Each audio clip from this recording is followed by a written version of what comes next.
Jumpa lagi dalam channel kita Kilat Langit Padang. Dalam video kali ini kita akan rewinding elektromotor 11 kW.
Merek dari elektromotor ini adalah Seu Aerodrive dengan daya 11 kW.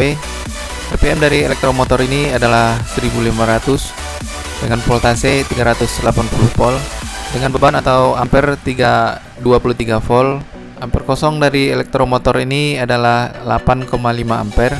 Ukuran ML drag dari elektromotor ini adalah 1 mili dikali 2. Gulungan dari elektromotor ini adalah single layer dengan winding spool 1 itu sebanyak 8 lilitan dengan spool kecil, spool 2 sebanyak 15 lilitan, spool 3 sebanyak 22 lilitan, dan spool 4 sebanyak 15 lilitan dengan spool besar. Connection dari sambungan elektromotor ini adalah paralel.